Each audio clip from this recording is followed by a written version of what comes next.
I'm creating an energy field for storytelling.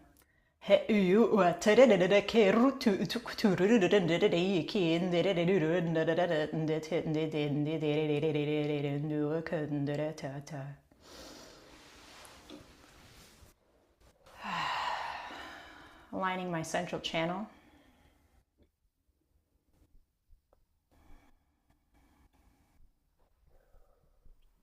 and taking a breath in.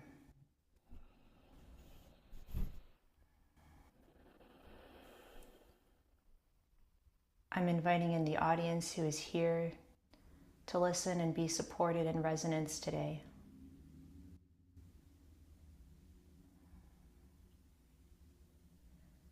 I ask that through my source field connection, through my alignment, that we bring through the words, the stories, the insight, and the conversations to support each and every one of us in our growing consciousness, awareness, and resonance of love.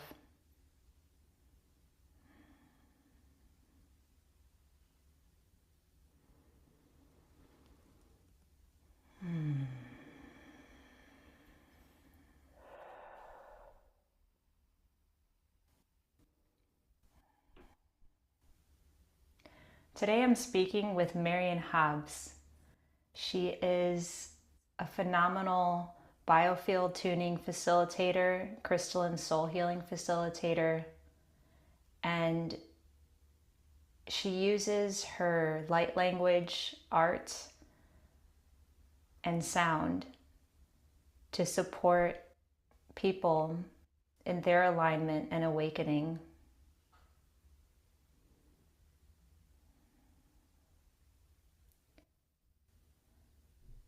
With vibrational medicine.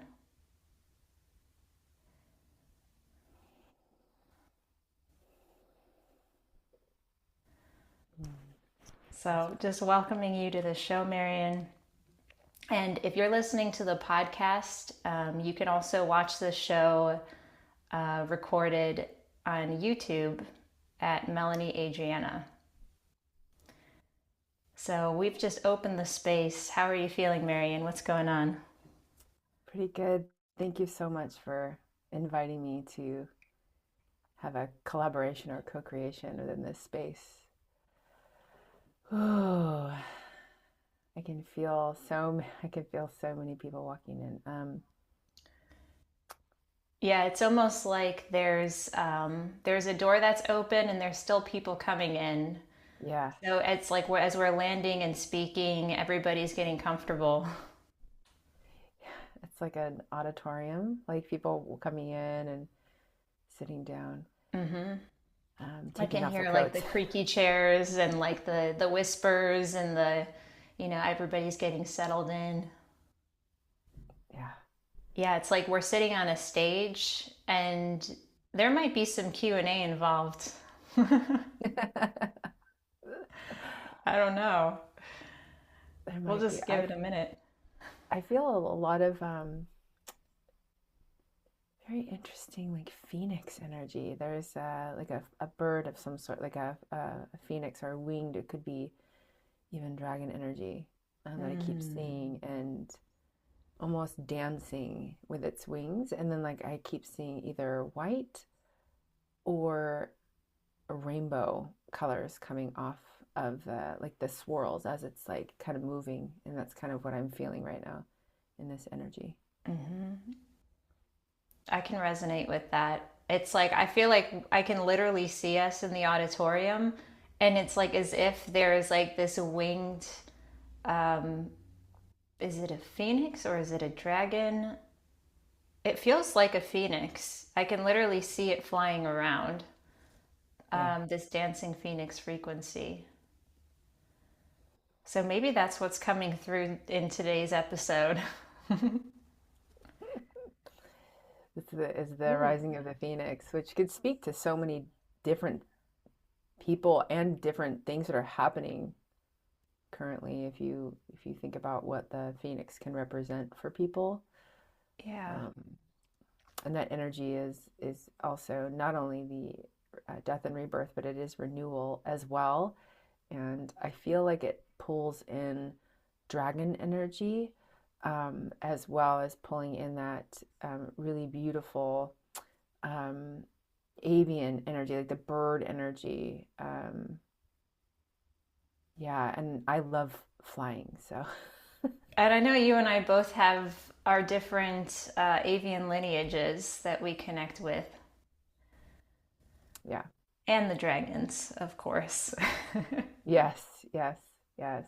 The dragon lineages for sure. They've been really a lot of feminine energy within the dragons for me lately. Um, just keep hearing it like in various different places if I listen.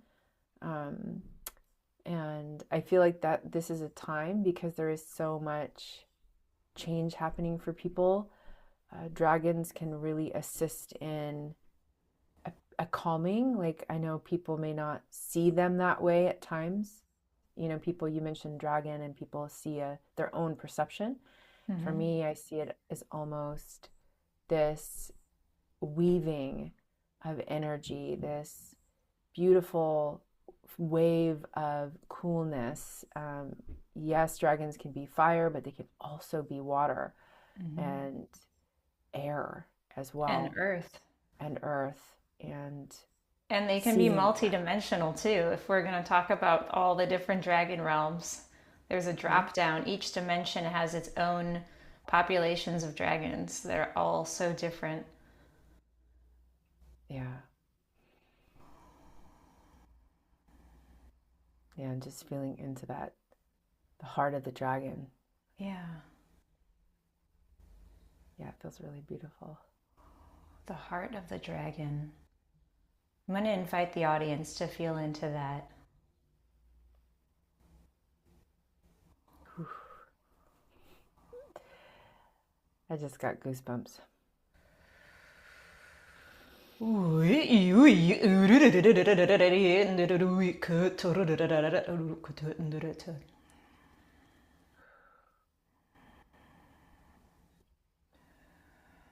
Lots of really beautiful symbols coming through.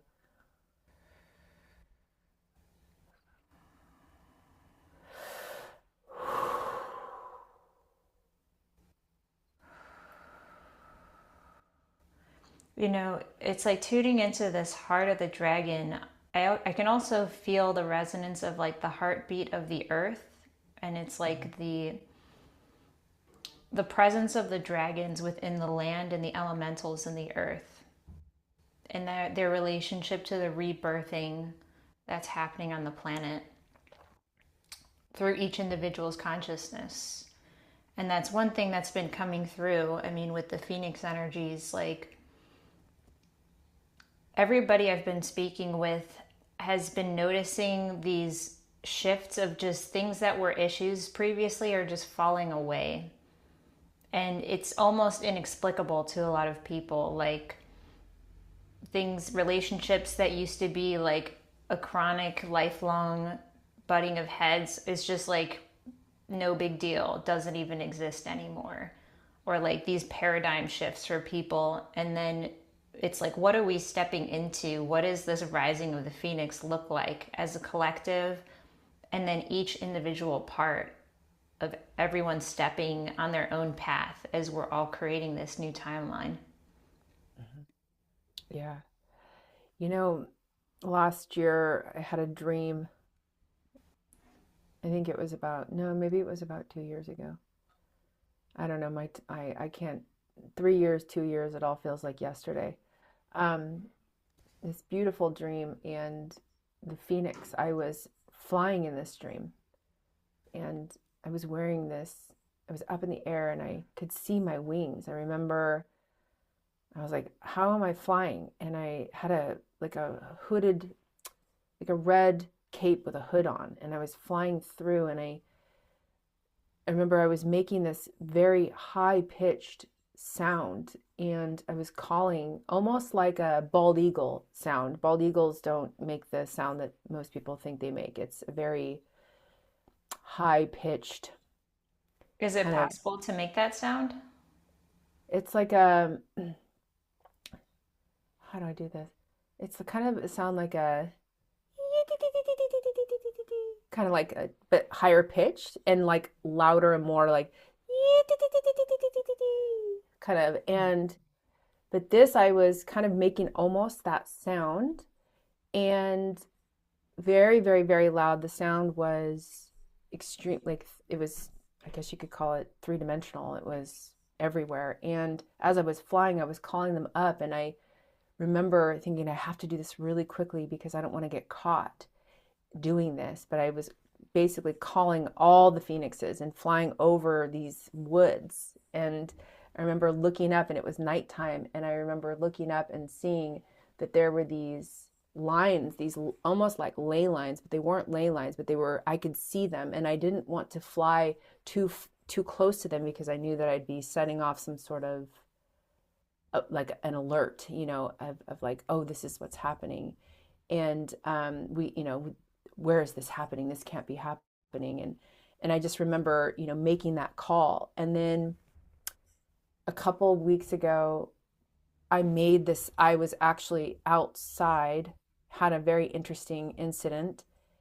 And in this moment, that sound came out of my mouth with, I never, my mom was looking at me going, what is that sound? And I didn't even know I was making that sound because I was calling out to something. And in that moment, I was like, this reminds me of that dream.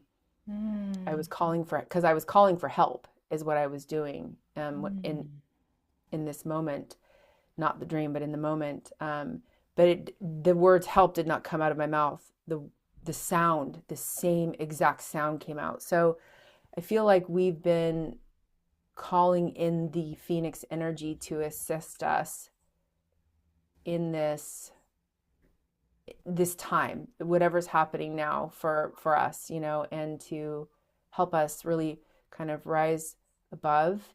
And this is why I created the Phoenix Code that I did actually back in 2020, and it's still a very relevant code. It's very, very much speaks to what's happening now. So I feel like this, between that dream and the code and then what happened to me, it's like, oh, it's here. And that's what it feels like to me.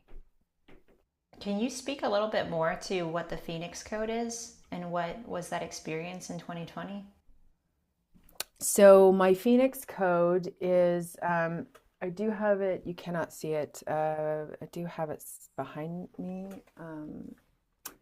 It was a code I created in 2020, and it was right before a big fire happened and in my hometown. And I was working on it, and we had a huge, huge thunder and lightning storm.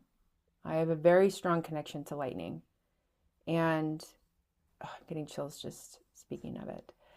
And I had drawn the outline for it, and at that time I was still drawing all my work on paper, and I had finished the outline, and I was about to do the light language itself, and I ended up doing it, part of it, and because I had to take it in sections, it was such an intense energy, and I had already gone through many Phoenix-like experiences in my life, so this was just kind of just, this inspiration came upon me. And the next day was when our town of Santa Cruz, California, went up in the mountains, went up in flames like a matchstick. And I completed the code through that fire. It burned for several weeks, and I lost several homes that I had grown up in as a child. And it was kind of, I even went and visited the house that I grew up in, and to go check on it to see what had happened. And, because we still had friends living in that house at one point, still not anymore, but they were there, and they wanted me to go check.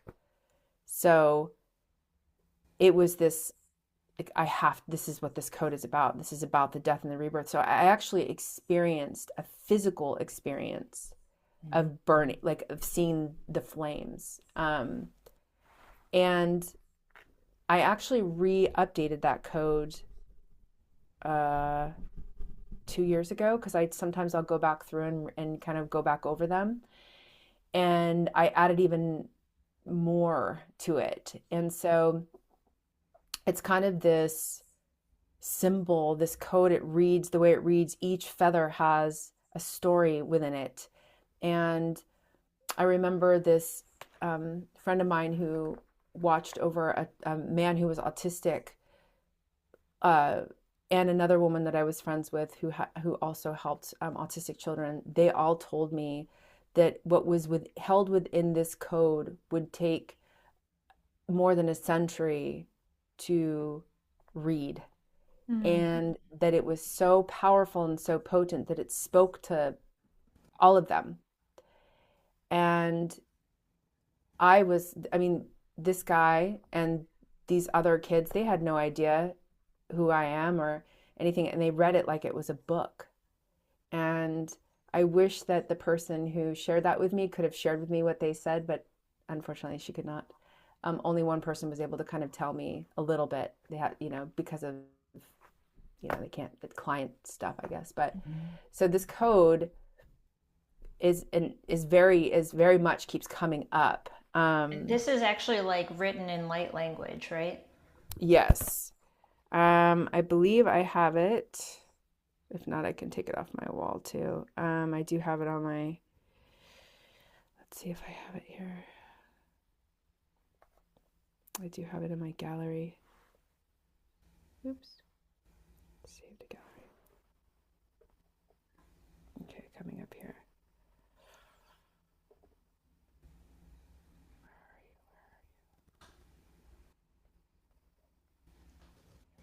Here we go.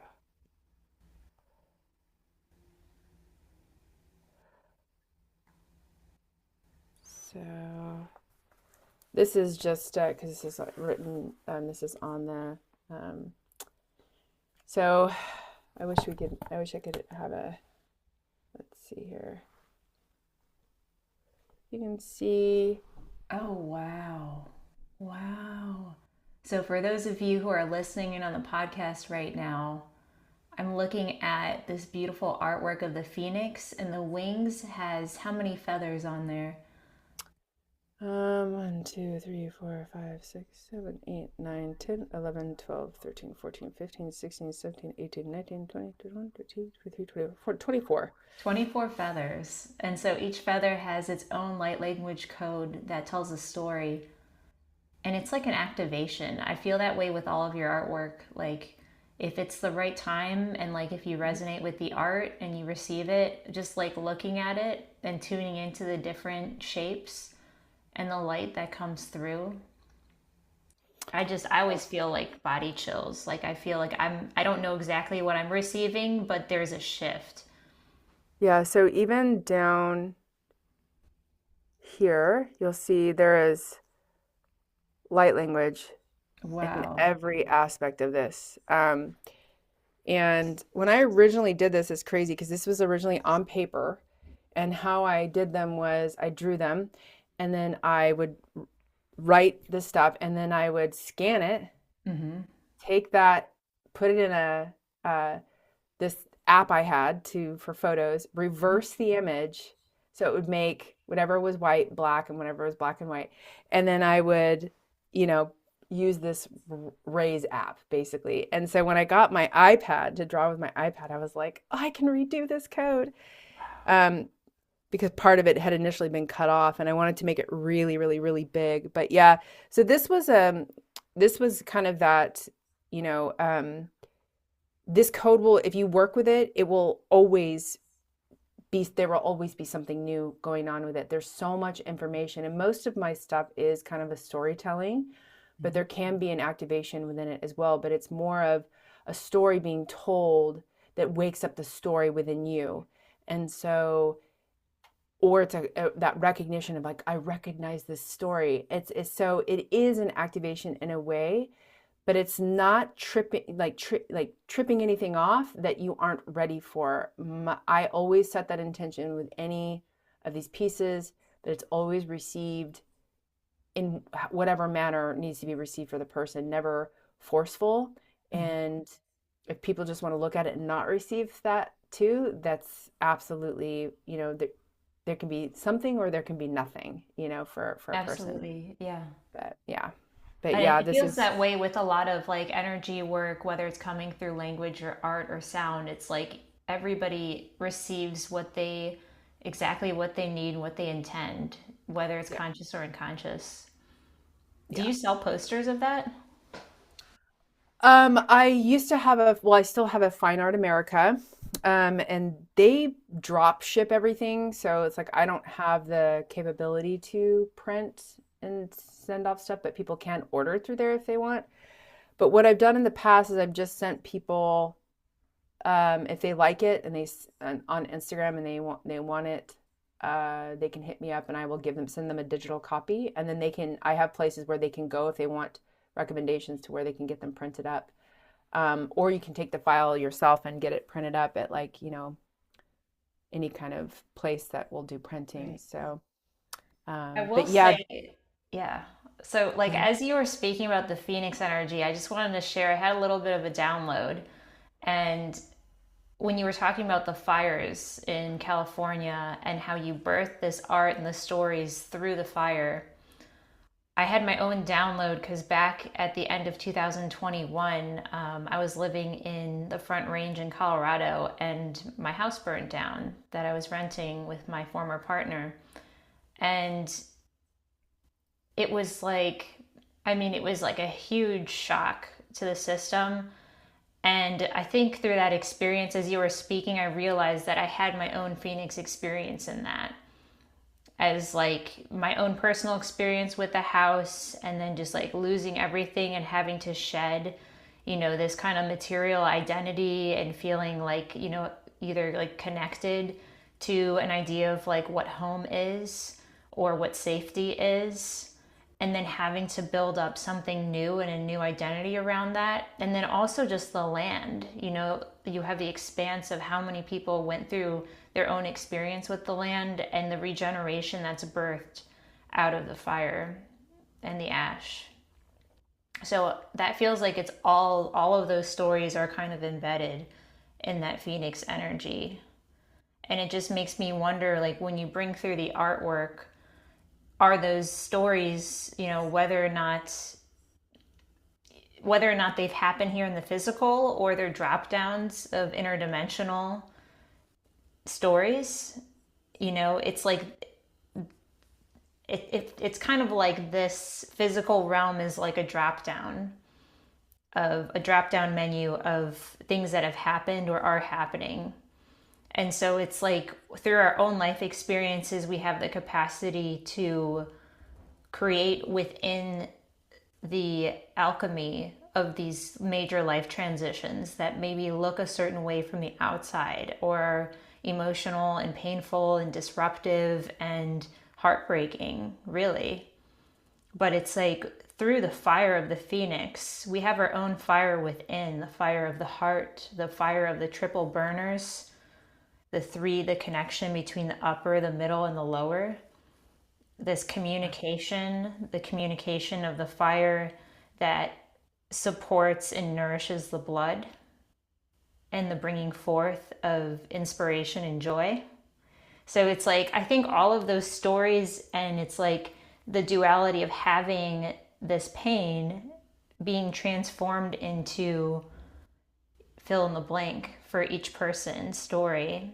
But it's like that alchemy is necessary through fire and through disruption in order to grow and build up anew in this new conscious awakening through each of those life experiences. Yeah, what I witnessed, this was a town that I known ever since I was a kid. And so it was truly heartbreaking for me, to go through this. Wow, like so many of my friends lost stuff, and that loss and I was going through a huge transformation at that time as well.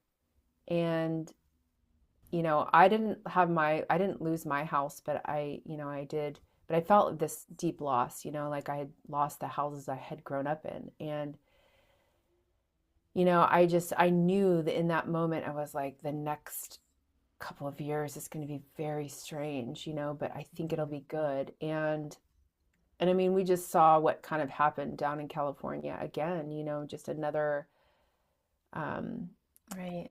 another clearing, another cleansing of some sort. And, to have that element, so, like, I mean, the fire element, so important to the body too, but yeah, I really do see, like, when I'm telling these stories through these things, it's like each piece of that can speak to even just the dots on some of the written parts are stories within like it's like paragraphs within, it's like an entire terabyte of information in one wing, one little feather, right? And it can speak to every person here, not only in the physical, but it also goes beyond here in this dimension. It goes into the multidimensional realm and even beyond that, because I'm connecting to the part of me at creation, and I'm speaking and bringing through the energy the best I can from the creation point. And to tell that story and to share that here, it was such a powerful thing. I used to cry when I would do these, when I would finish them. Now I still get really emotional Mm-hmm. when I complete them. But I mean, they used to just sometimes they would just hit me like just so strong. And and I had to do breath work and breath of fire and, yoga and meditation in order to even bring these through, because I was recalibrating every time I was creating. Right. And yeah, so there's this really beautiful process.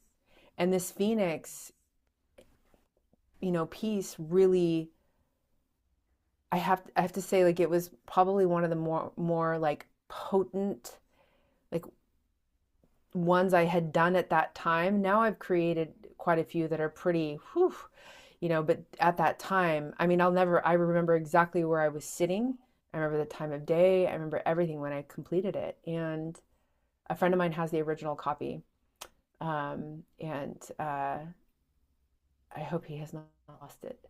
But but even though this is, not the original piece of paper, it's still very potent. Um, Yeah. but yeah, I kind yeah. of want to speak a little bit to the process of being in the creative space of the Phoenix energy, because I'm noticing in the audience we have quite a few people who've been affected by the fires in California recently or have family or connections to that land. Hmm.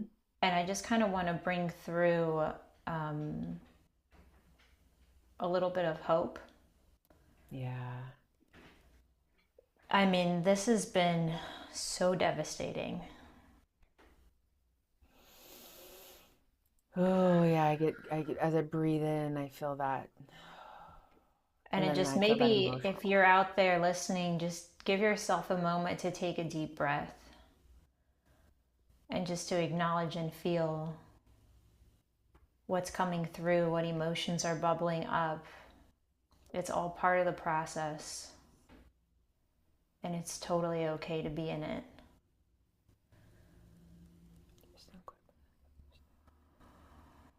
Hmm.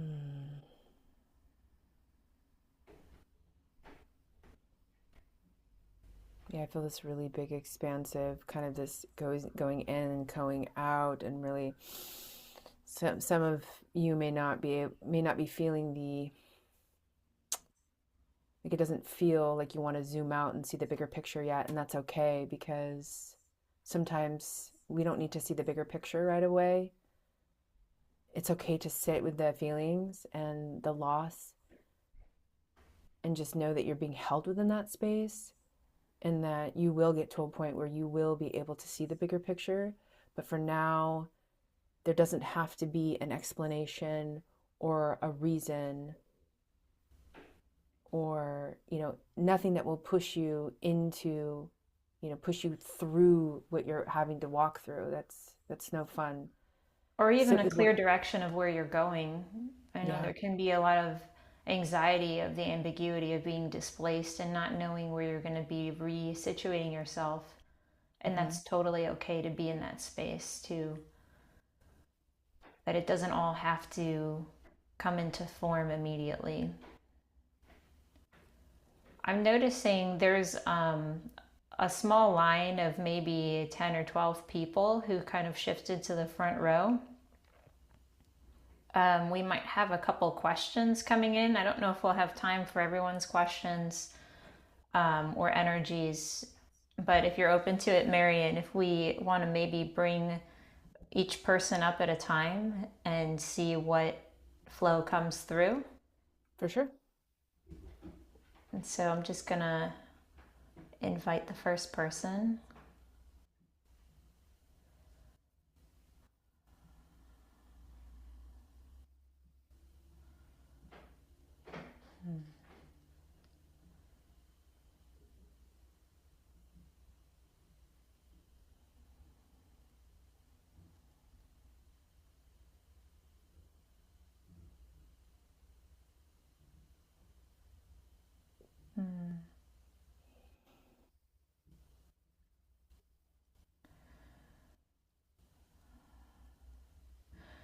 I'm I'm sensing a woman, and she has a lot of questions for you, Marion, in relationship to the energy of creating safety and security, even in this kind of midst of in between space.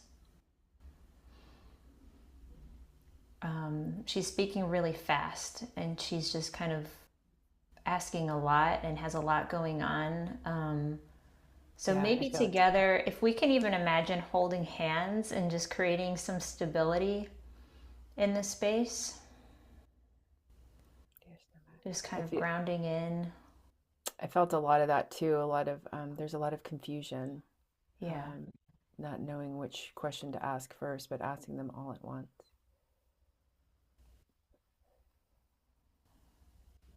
I'm just going to ask clarity to come through.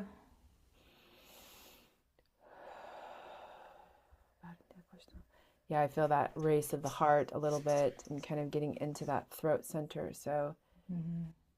a little bit of that, like speaking but not being heard. A little bit of that, Mm-hmm.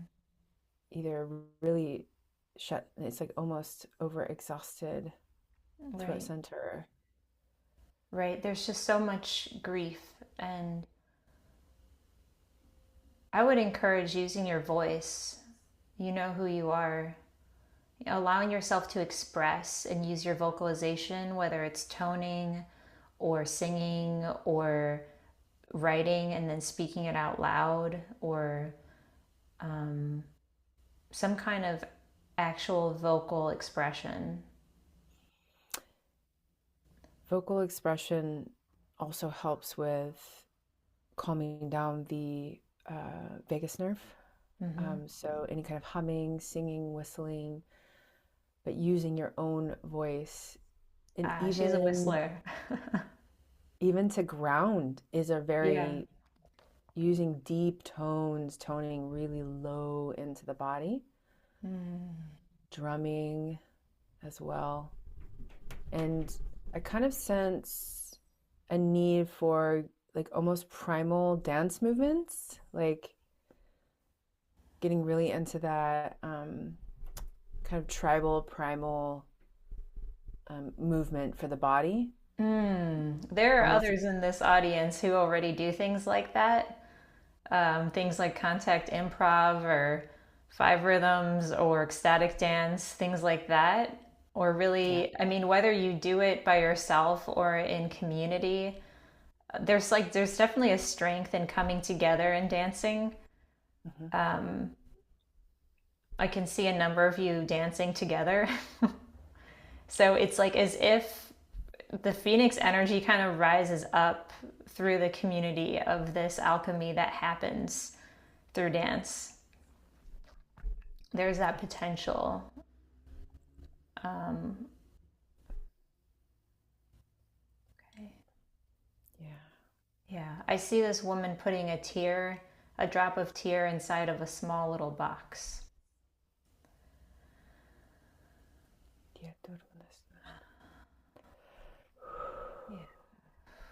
Okay, now the next person is coming up. Maybe we'll take a few questions.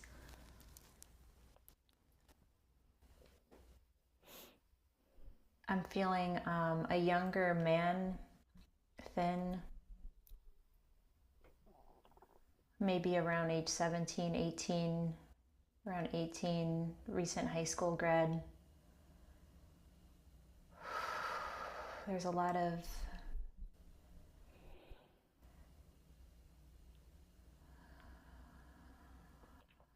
there's a lot of disruption when you feel like you're disconnected from your community and your friend circle in these situations. It feels like someone who's, I almost feel like this, he's in more kind of on this path of really wanting to know outside of what the norm is. And it's like, I don't like to use that like you're awakening. It's more of like just on this path of what's different from Oh, I his, see. you know what I mean? Like normal, like what else is out there? It's kind of this Right. curiosity and questioning of like, Right. I mean, he's got all these gifts. I hear him saying, "I knew this would happen." So, some of you may have that kind of ability to tune into events like right before they happen, or the possibility of certain things happening. And just don't be afraid of that. And use this as like a time to experiment and to feel into noticing and honoring the ways that you experience your own inner knowing about what's happening. And if you feel called to go to certain places or be attracted to new experiences, like especially in those younger years, but really any time in your life when these awakenings happen, follow your intuition.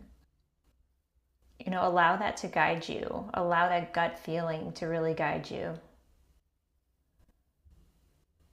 And yeah, sometimes it can feel alienating because you're a little different than those around you.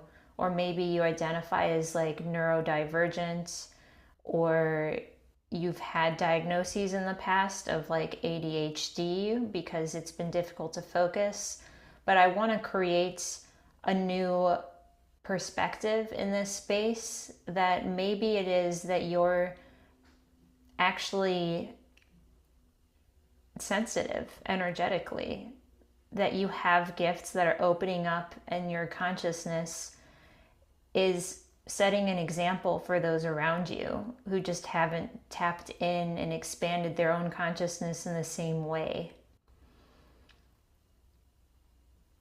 This is kind of bringing to mind the idea of some of the little ones coming in have more of their original templates, their original energetic blueprint available to them, and they actually have the structures in their brains that allow them to access that in deeper ways. And I just had a piece of artwork fall off of my wall. That was interesting. it's like, oh, somebody's Somebody's saying hello. hello. Yeah. I did feel like there was kind of a rowdy energy in the background. I was like, why do I feel like somebody's kind of going over here, over here, over here, over here? Maybe that's it. Maybe we're already speaking to the next person. Um, okay. Yes. Some of you younger Gen Zs, and even younger than that. What's the generation younger than Gen Z? Gen, what letter of the alphabet are you?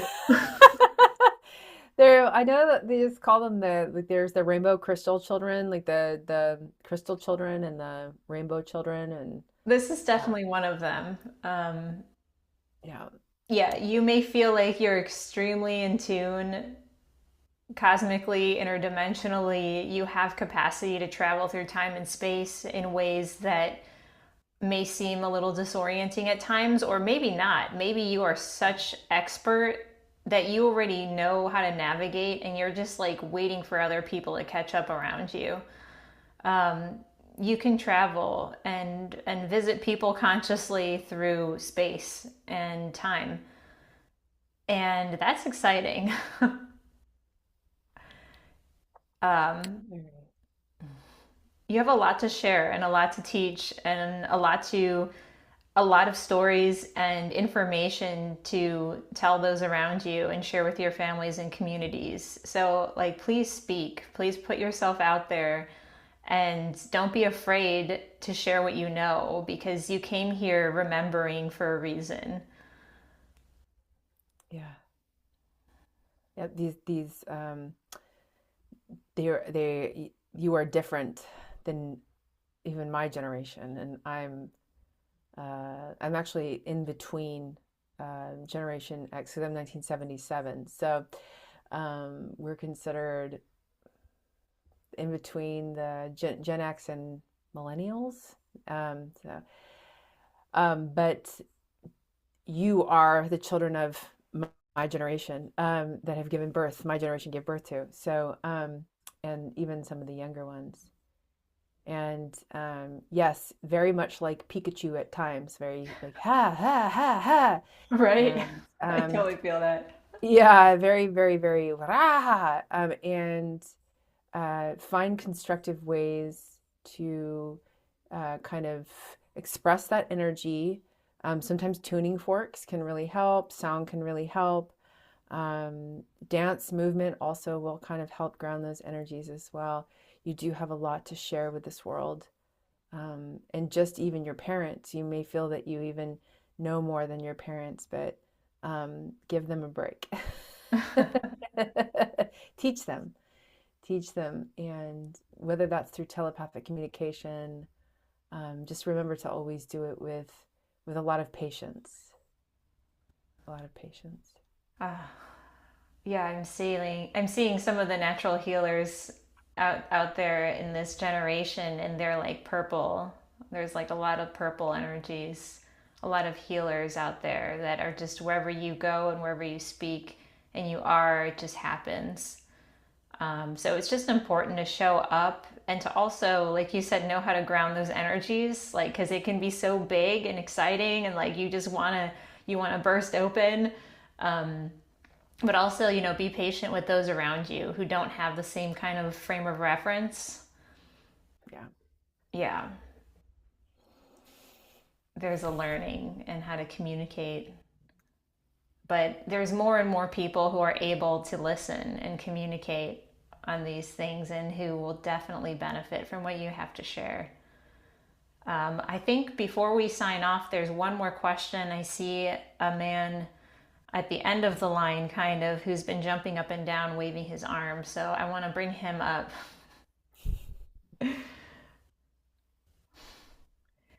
He's probably in his 50s or so, maybe early 60s.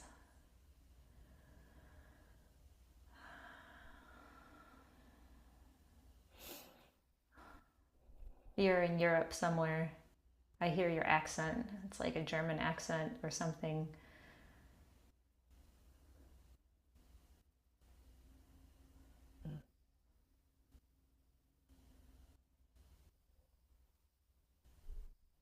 Are you getting like science, mathematic vibes? I keep getting science and mathematic vibes. That's it. I'm like, It feels like kind of earth science. Like I was picking up the frequency of the giants almost, but then it's like his like person is some kind of um, earth. What's it called? Like somebody who can calculate the patterns of the earth. Geo geophysicist? No, geologists. No, a that's geologist. yeah, Yeah, a I think this geologist. Yeah. person is a geologist. Um, And there's the people who survey land. I think that they also have to know geology as well. So yeah, I get what you're saying. but It's it's more than geology. yeah, He's also in tune with his resonance with the land, with his memories with the land, and it shows in his life work as far as what he's doing in the physical. Yeah. He wants to share something about grounding in that's really important for these young ones coming in.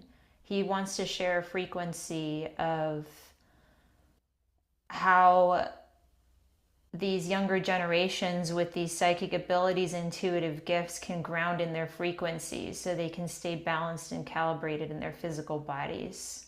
Because that's really important in order to be a vessel in connection with the divine as you're creating and as you're bringing forth all of these new abilities and these ideas that are not from this planet. It's really important to be able to stay physical and have that perfect balance and equilibrium between the earth and the cosmos. And so he's bringing through, I see him with like a measuring tool. There's like a way of calibrating your body. Does it include the 4 directions? Sort of. There are certain places on the earth. Okay, this is what's coming through. There are certain places on the earth where these starseeds can go to calibrate their bodies and to ground in. And it's almost as if the deeper you go into the earth through these ley lines, through these energy lines, you're actually able to pull in more of your cosmic wisdom, your interdimensional wisdom as you stand in these places. Some of them are actual energy portals. Some of them are, places like Machu Picchu or these places that we know that bring through these energetic gateways. But there are others, many others. And it's like both grounding in through these places that you're guided to intuitively to be on, both grounds you and gives you more access to yourself, and it also creates a grid with all of the other star seeds on the planet who are opening up more and more of these ley lines as consciousness is expanding and the collective is ascending in its own dimensional consciousness. Is the best way I can describe it. But he's stating that there are very specific places where you can activate and ground in. And so there's a recalibration that happens every time you go to a new piece of land. And it can actually feel like some kind of energetic sickness, like fever-like symptoms or digestive symptoms or headaches, or you can feel it in the bones. You can feel it. It's literally recalibrating parts of the DNA through the marrow. So that's why some people get aching bones when they activate, and they kind of move through these waves of ascension, if you will. I'm not a huge fan of that term, but we'll just use that. There's something else he wants to share.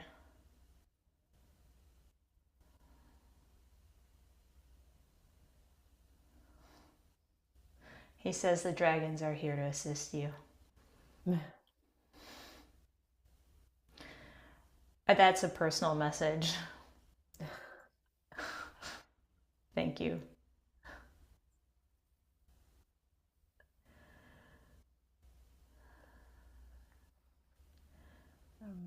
It's really For bones. important. It's important too when I'm sensing there's something having to do with the brain, mineralization, minerals, receiving minerals um, through the mineral balance is really important for everyone, but including the star seeds as well. If that's or and because of the vast amount of information that's coming through, it's important to, like, I sleep on a grounding mat um, because of that and because I get so much information all the time.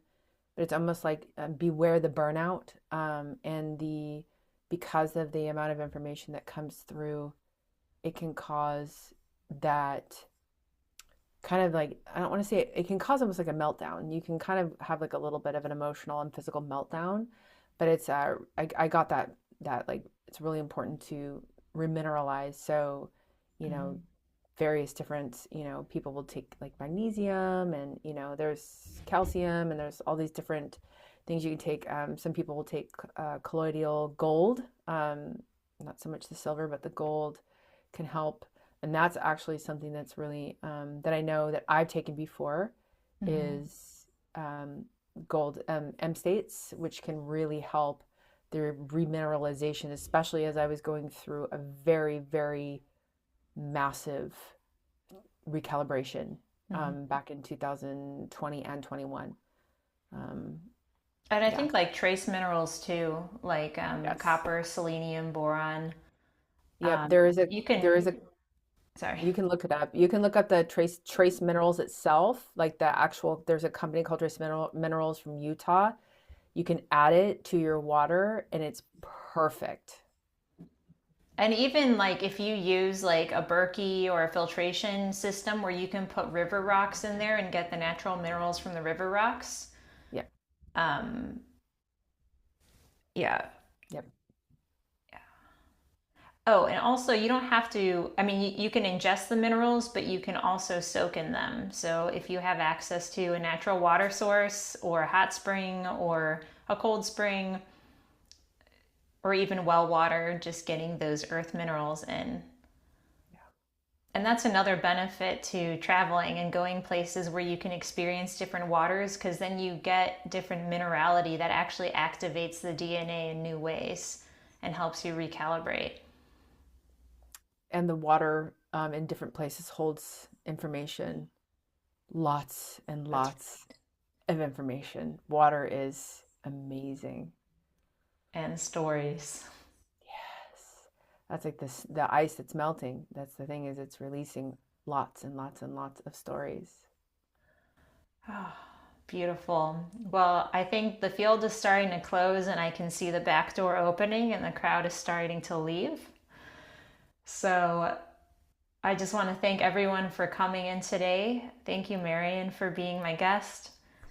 And I will share your contact information in the description for this podcast.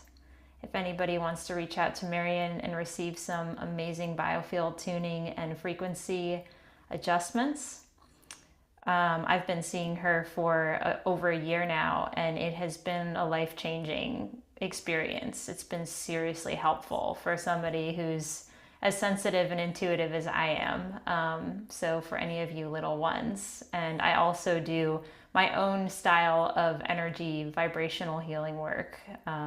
So, you can check out my website as well. But let's close the field just with a deep breath in.